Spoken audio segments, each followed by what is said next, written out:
मधुबन के बाबा, मधुबन के बाबा मुरली वाले, आपका क्या कहना, आपका क्या कहना। ओम शांति। आज 23 जुलाई 2026 के साकार मधुर महावाक्य हैं। आज मीठे मीठे बाप दादा बोले, मीठे बच्चे, तुम्हें बाप समान सच्चा सच्चा पैगंबर व मैसेंजर बनना है। सबको घर चलने का मैसेज देना है। बाबा ने कहा, तुम्हें बाप समान सच्चा सच्चा पैगंबर व मैसेंजर बनना है, सबको घर चलने का मैसेज देना है।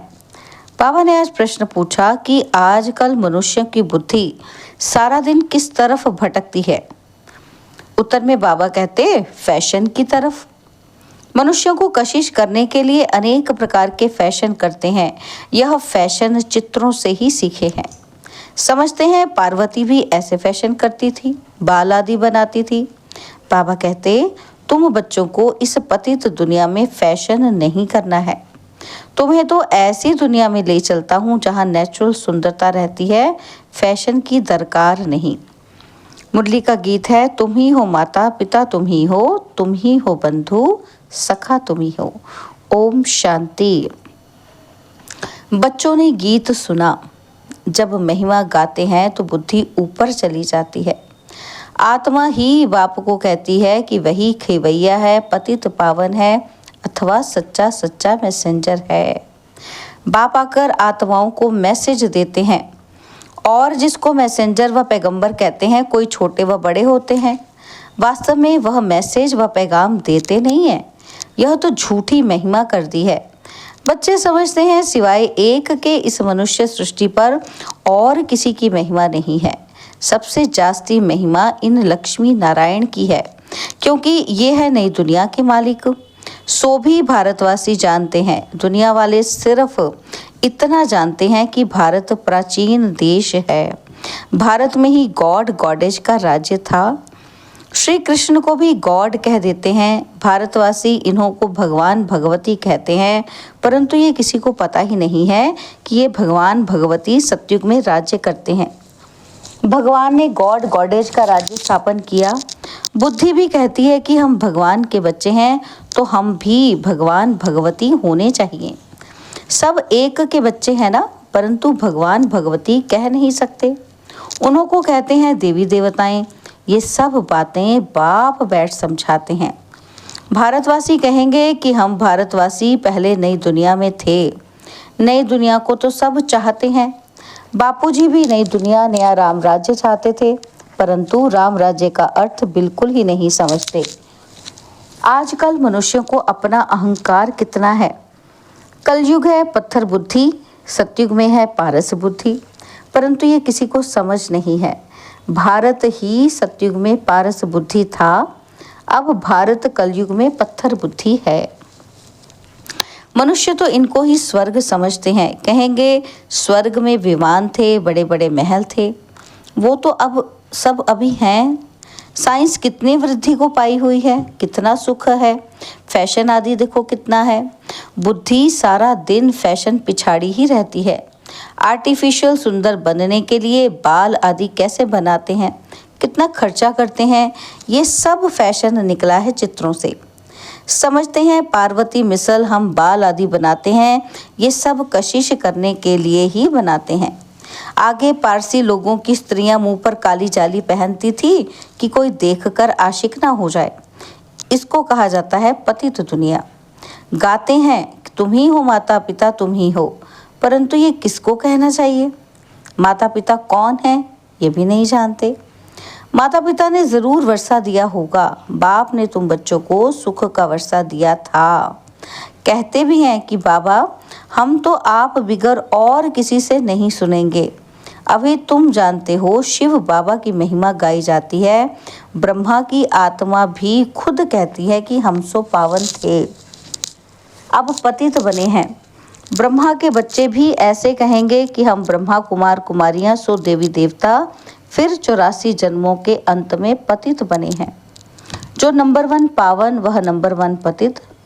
जैसे बाप वैसे बच्चे, ये खुद भी कहते हैं और शिव बाबा भी कहते हैं कि मैं आता हूँ इनके बहुत जन्मों के अंत में। जो पहले नंबर में पूज्य लक्ष्मी नारायण की डिनाइस्टी में थे, अब है संगम। तुम कलयुग में थे, अब संगम युगी बने हो। बाप संगम पर ही आते हैं, ड्रामानुसार बच्चे भी वृद्धि को पाते हैं।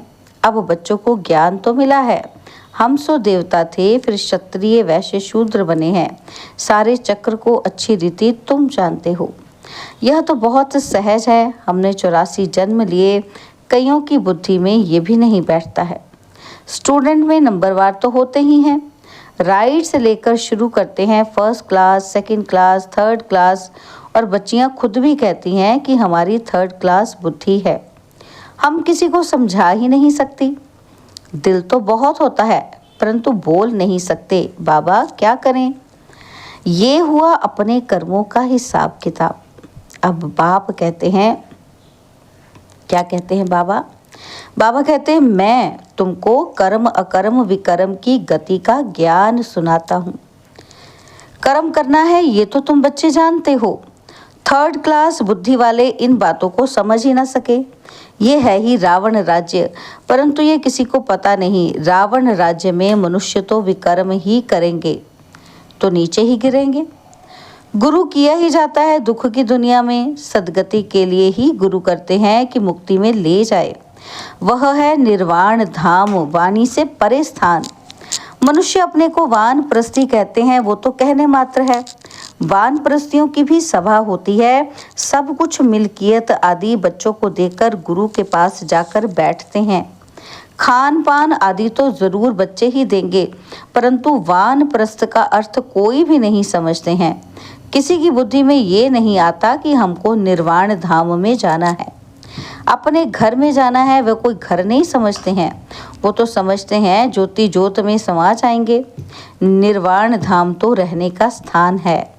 आगे 60 वर्ष के बाद वानप्रस्थ लेते थे, यह जैसे कि कायदा था। अभी भी ऐसे करते हैं। अब तुम समझा सकते हो कि वाणी से परे तो कोई जा नहीं सकते।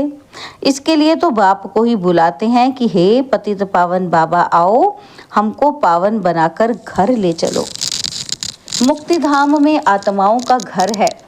तुम बच्चों को सत्युग के लिए भी समझाया है, वहाँ कौन रहते हैं, कैसे वृद्धि होती है, आदमशुमारी का भी किसी को पता नहीं है।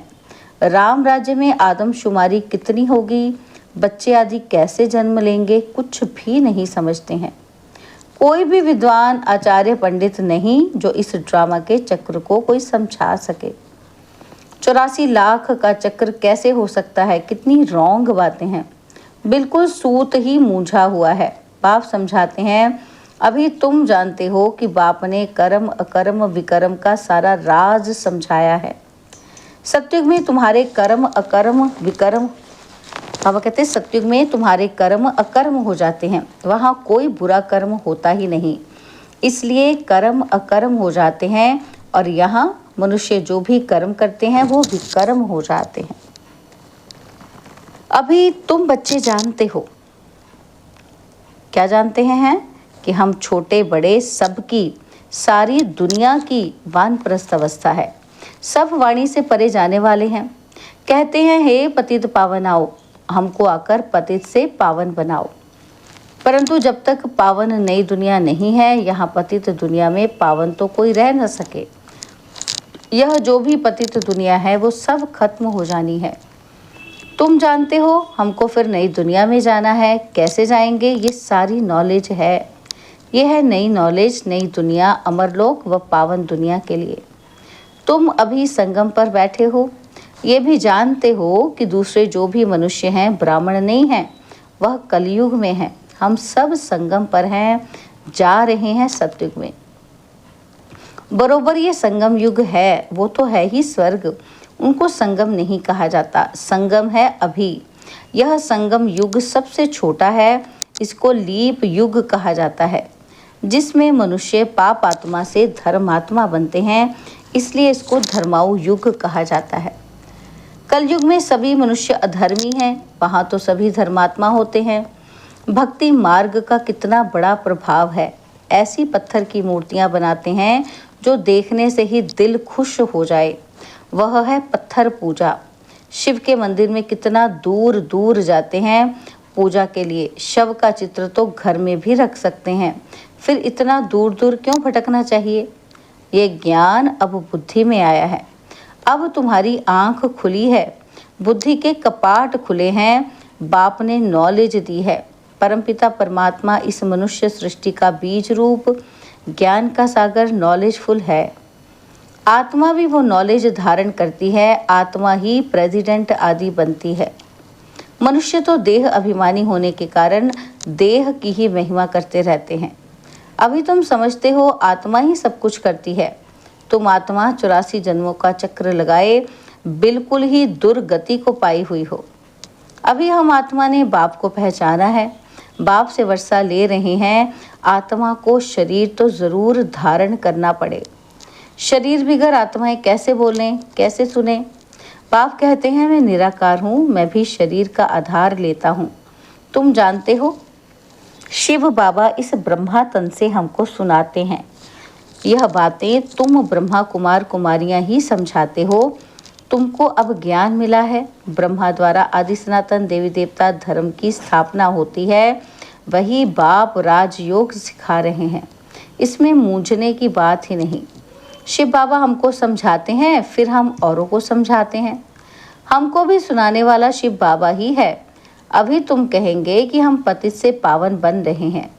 बाप समझाते हैं ये है ही पतित दुनिया, रावण का राज्य है ना, तो रावण पाप आत्मा बनाते हैं।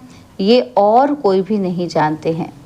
भल रावण की एफिजी जलाते हैं, परंतु कुछ भी समझते नहीं हैं। सीता को रावण ले गया, ये किया, कितनी कथाएं बैठ लिखी हैं। जब बैठकर सुनते हो तो रो लेते हैं। वो हैं सब दंत कथाएं। बाबा हमको विक्रमाजीत बनाने के लिए समझाते हैं। कहते हैं माम एकम याद करो, कहीं भी बुद्धि नहीं लगाओ। शिव बाबा ने हमको अपना परिचय दिया है। पतित पावन बाप आकर अपना परिचय देते हैं।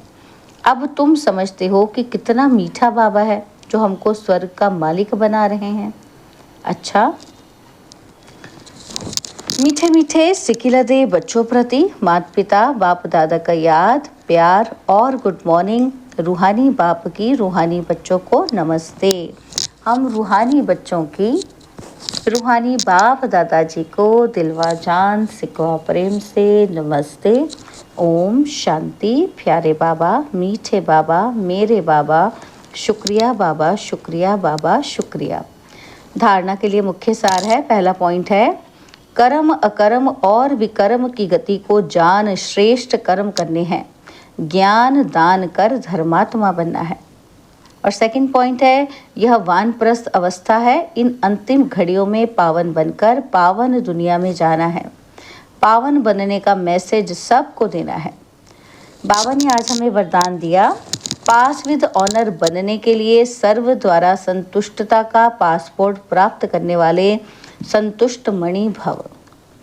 पास विद ऑनर बनने के लिए सर्व द्वारा संतुष्टता का पासपोर्ट प्राप्त करने वाले संतुष्ट मणि भव। जो बच्चे अपने आप से, अपने पुरुषार्थ से व सर्विस से ब्राह्मण परिवार के संपर्क से सदा संतुष्ट रहते हैं, उन्हें ही संतुष्ट मणि कहा जाता है।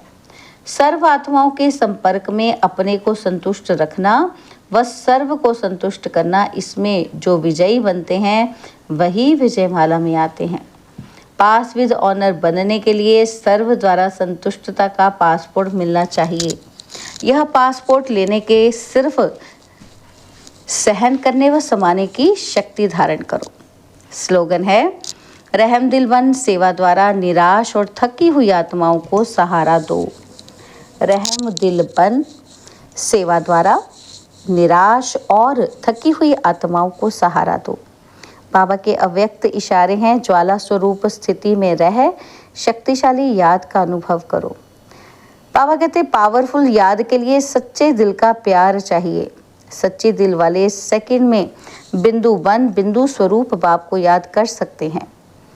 सच्चे दिल वाले सच्चे साहिब को राजी करने के कारण बाप की विशेष दुआएं प्राप्त करते हैं। जिससे सहज ही एक संकल्प में स्थित हो ज्वाला रूप की याद का अनुभव कर सकते हैं, पावरफुल वाइब्रेशन फैला सकते हैं। सच्चाई की शक्ति के कारण दिमाग भी समय पर युक्ति युक्त यथार्थ कार्य कराता है, कोई भी उल्टा कार्य हो नहीं सकता। अच्छा, ओम शांति।